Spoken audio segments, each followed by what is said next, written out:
Hi, I'm Tim Crompton, the Director of Athletics at Weber State University, and I want to be the first to welcome you to the campus for the beginning of the 2019-2020 school year.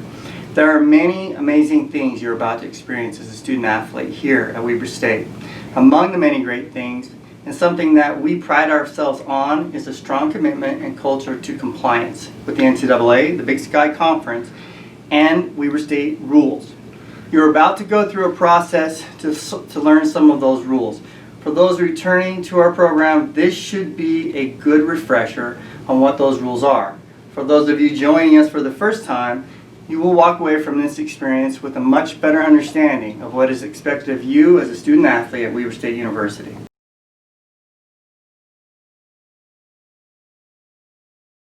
Weber State University Athletics has just hired a new employee, standing at 6'3", 290 pounds. He interprets.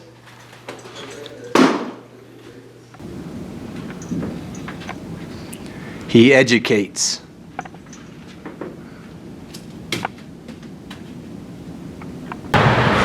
He monitors.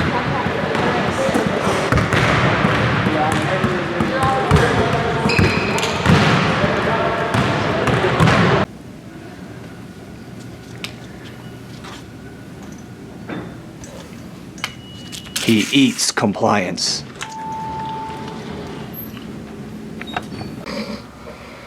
He sleeps compliance.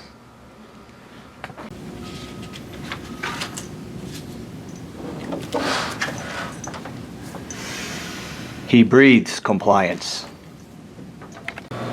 His name, Compliance Carl.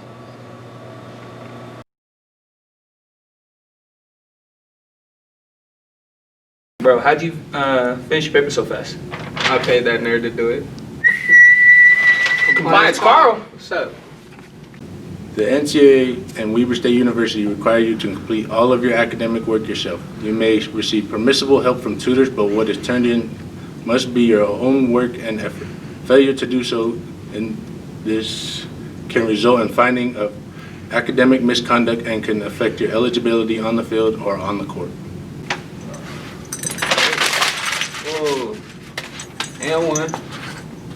The most important of all the NCAA rules is the one on ethical conduct. The NCAA requires all of us who are associated with intercollegiate athletes to act with honesty, integrity, and sportsmanship at all times. This applies to behavior on the court and fields of competition, as well as in our academic pursuits. As a student athlete, you are required to provide accurate and complete information that is relevant to the NCAA.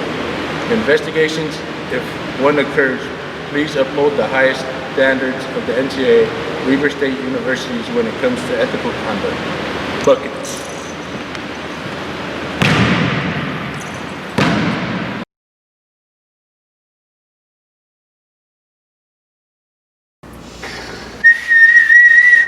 Skipping class to sleep again, huh? No. I'm sorry. Come with me. The NCAA requires that you meet established academic requirements to be eligible to compete in your sport. You have to be enrolled full-time, which is at least 12 credits for undergraduates and at least 9 credits for graduate students. Additionally, you must pass 6 degree applicable credits each semester, and you must pass 18 credits combined in the fall and spring semesters. Okay, it's me again. After your first year, you must pass 24 credits. Thereafter, you have to meet percentage of degree requirements, meaning that after your second year, at least 40% of your degree must be completed. After your third year, at least 60% of your degree must be completed. After your fourth year, at least 80% of your degree must be completed. And you also satisfy GPA requirements and remain in good standing. Members of the football team must also pass 9 degree applicable credits each fall semester. Make sure you speak with your academic advisor with questions you have about your academic eligibility. And if you want to make changes to your course schedule.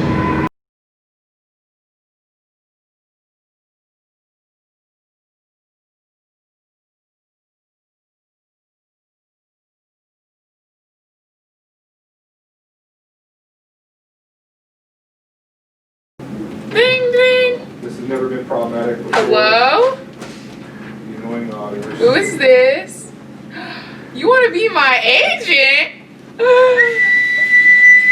You You come with me.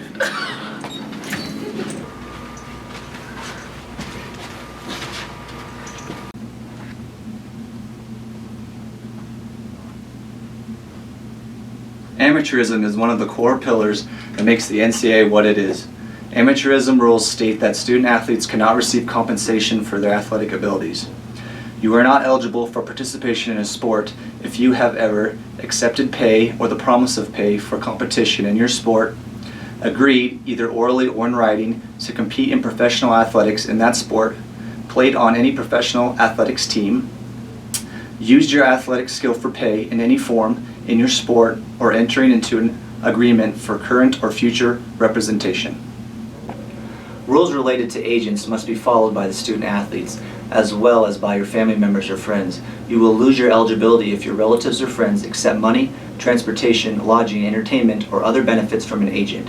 They can also compromise your eligibility by negotiating with agents on your behalf. Men's basketball now has its own rules dealing with agents and the NBA draft. Please talk with compliance if you have any questions. Can I have a job as a student athlete? If you have a job, the NCAA requires that you are paid the going rate for your work, along with getting paid for work that is actually performed. You are not allowed to be employed or promote a business as a model unless you started before your college years. The NCAA allows you to receive compensation for teaching your sport on a fee-for-lesson basis, provided that institutional facilities are not used, you do not advertise the availability of your services, you do not provide a playing lesson, you do not receive payment from someone other than the recipient or the recipient's family, and the appropriate compliance paperwork is completed. Can I start a GoFundMe page? Generally, student athletes cannot use their name, picture, or athletics reputation in connection with crowdfunding websites like GoFundMe, because it and similar websites are commercial entities. If you have a situation arise where you would like to start a crowdfunding campaign, speak to the compliance staff. Thanks, Mr. Dell.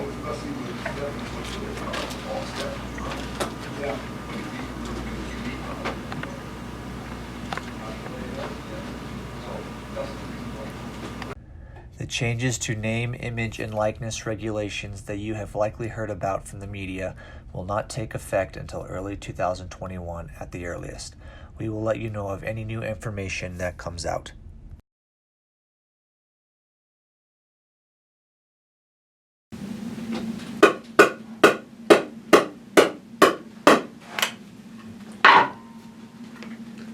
Athletic scholarships are generally one-year agreements. During the period of the award, a scholarship can be canceled or reduced only for the reasons stated on your scholarship. Those reasons include rendering yourself ineligible, violating team rules of the Student-Athlete Code of Conduct, and violating the Big Sky Conference's serious misconduct rule. As a student athlete, you can receive aid from only permissible sources. Those sources include Weber State Athletics, Weber State academic and departmental scholarships, federal financial aid such as Pell Grants and student loans, aid from anyone who are naturally or legally dependent, such as parents or legal guardians, and permissible outside scholarships, provided that those awards meet NCAA rules. Starting this coming academic year, an award of athletic financial aid can be given only if you meet the conditions of the Big Sky Serious Misconduct Rule. You are not able to participate on a Weber State team or receive an athletic scholarship if you have been convicted of or pled guilty to or no contest to a felony or misdemeanor involving serious misconduct, or if you have been subject to official university or athletic department disciplinary action at any time during enrollment at any collegiate institution for serious misconduct.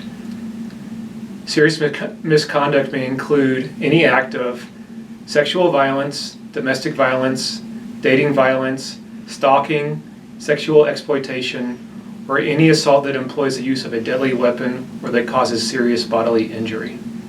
Reminder, once you graduate, you lose your eligibility to accept a Pell Grant. Please meet with your academic advisor and keep in mind your financial situation when planning your graduation.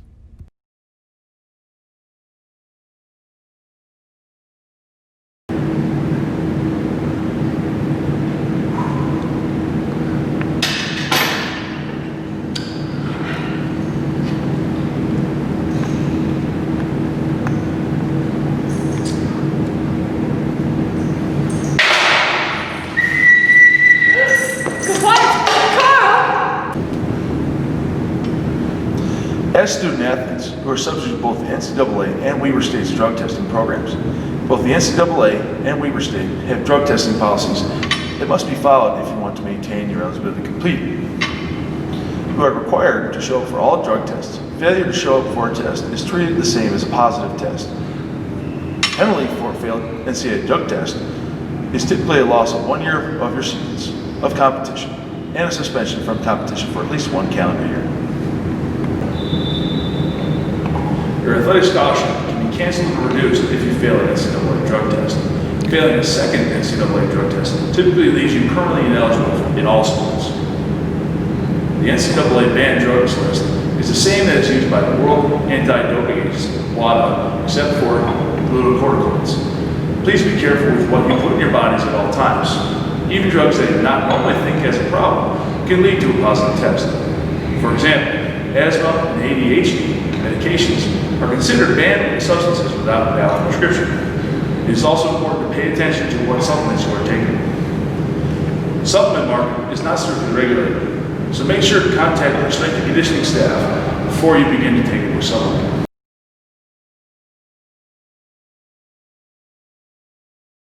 Hey, so how many years you got left? I played 1 year before I left on a 2-year church mission, and I came back and I only had 2 more years to play on my 5-year clock, and I'm sad. Wow. Compliance, Carl.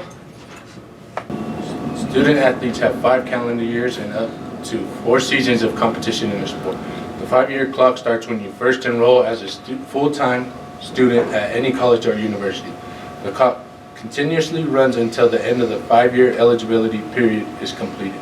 There are exceptions to this, such as service on an official church mission or active duty military service. It's important to know that, except in exhibition games and informal practice scrimmages, any amount of competition in the season triggers the use of one of your 4 seasons of competition. Except in football, participating on 1 play in 1 game counts the same as playing in every minute of every game for this rule. In football, student athletes can now participate in up to 4 games in a season without using a season of competition. Not completing at all in any contest means that you have redshirted. The 5-year rule allows for 1 redshirt season, multiple seasons lost to circumstances outside of your control, such as 2 medical hardships or a forced redshirt in your first year, and a later medical hardship can qualify you for an extension of the 5-year period. That means I have 4 more years to play 3 more seasons? Correct. I love you, Compliance, Carl.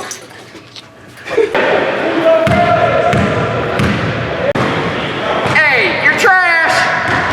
Nice shot, big! Hey, you need to eat more chicken!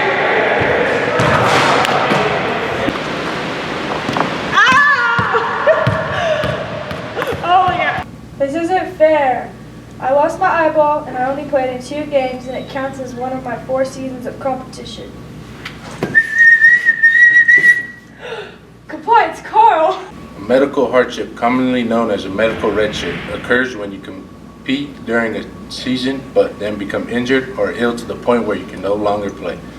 We can apply for a medical hardship to restore that season of competition if you suffered an incapacitating injury or illness, did not compete in more than 30% of your team season, and did not compete past the halfway point of your team season. That is good news.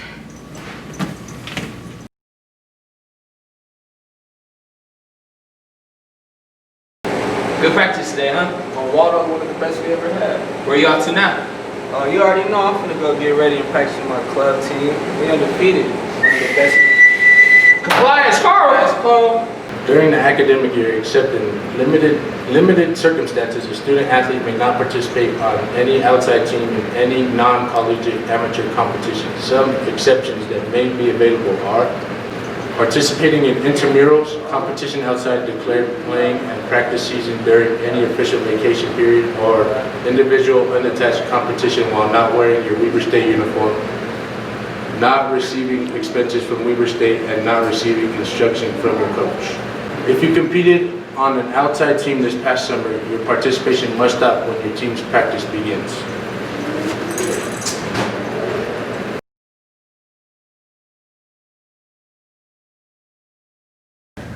Ring ring! Hello? Mom. No, I don't know how many hours we're allowed to practice this week. Oh, I gotta go. It's compliance, Carl.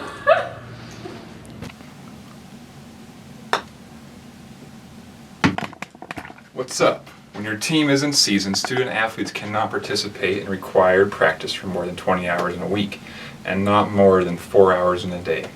Competition days count as 3 hours regardless of how long the competition takes, and coaches are required to provide 1 day off per week. When teams are out of season, the rules change. Athletes cannot practice more than 8 hours a week. In all sports except football, no more than 4 of these hours may be devoted to skill instruction, and the rest of the hours must be spent doing strength and conditioning activities. In football, skill instruction is not permitted, but you are permitted to do up to 2 hours of film review each week. When you are out of season, coaches must also provide 2 days off per week. This table shows which kinds of activities are accountable and which kinds are not.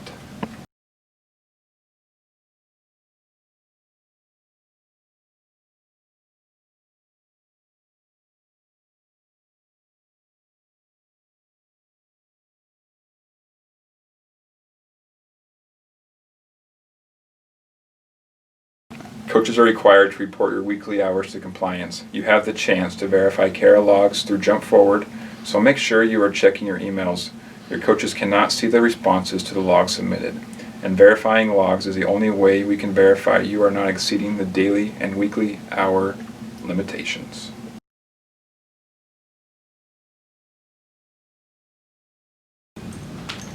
Hi, I'm a Weber State superfan. Are you the one who got your eye knocked out by a chicken? Yes. Well, you're my favorite player, and I hope you're good for next season. Oh my gosh, thank you so much. Compliance, Carl! Ah! My eye!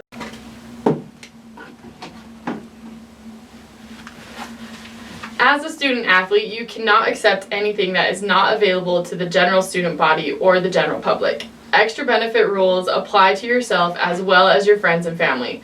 Some examples of extra benefits include free or reduced cost transportation, lodging, training expenses, food, clothing, and financial loans. As a simple rule of thumb, you cannot accept any discount that is not available to the general public. As a student athlete at Weber State, you may receive complimentary admissions for games in which you participate. These tickets are for your family and friends. It is impermissible for you to sell or receive an item of value for a spot on the pass list. This rule applies to the people you include on the pass list. It is not all bad news though.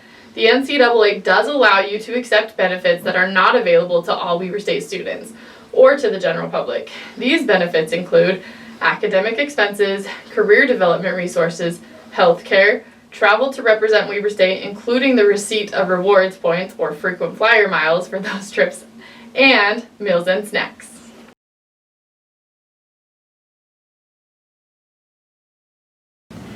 A little bit to the right, to the left, right there, right there. All right, let me see that.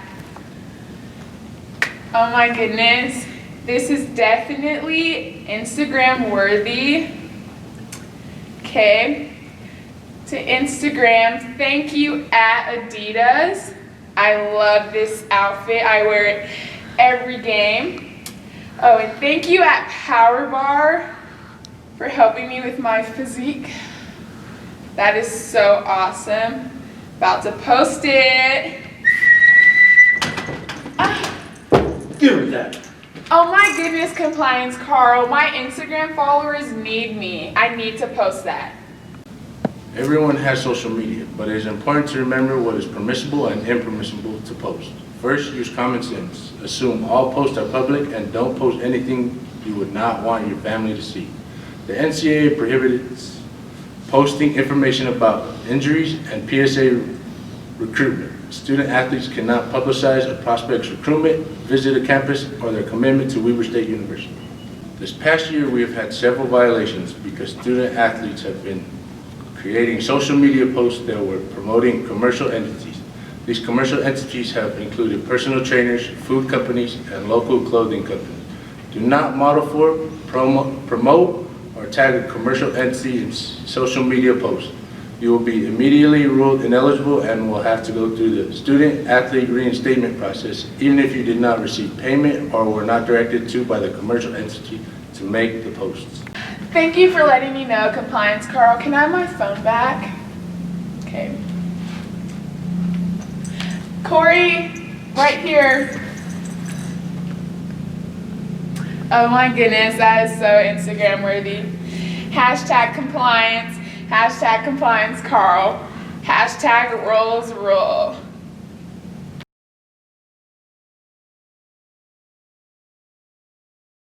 $20 buy in our fantasy football league this year. You want in? Oh yeah, you got Venmo? Oh, off top. Hold on, your hands. Can you wash your hands?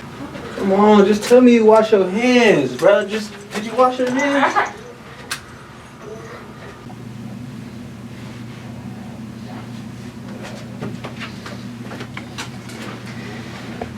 The NCAA prohibits student athletes and staff members from engaging in sports wagering. Violations occur when you agree to give up an item of value for a chance to win an item of value.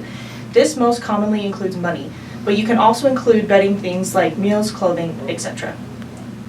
The NCAA's prohibiting on-sports wagering applies on any level of sport which the NCAA conducts a championship. This includes high school, college, and professional events.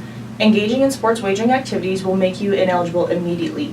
Some examples of impermissible betting can include fantasy leagues, Super Bowl pools, and NCAA tournament pools. If a student athlete is caught point shaving or gambling on Weber State athletics events, you are permanently ineligible in all sports.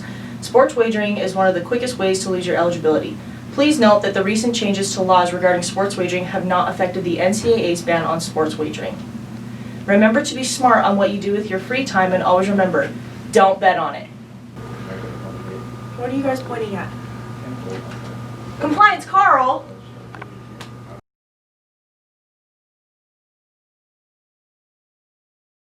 So that is a brief introduction to the rules of the NCAA, the Big Sky Conference, and Weber State University. I hope you learned a thing or two that will help make your transition here much more successful. As always, our staff is here to assist you. You can stop by and see Will Pridemore, Dell Brown, and Riley Matthews, our compliance staff, anytime, or feel free to come by my office located on the second floor of Stewart Stadium. I'm wishing you the best for a great year. Be safe, be a good representative of Weber State, and enjoy yourselves this year. Go Wildcats!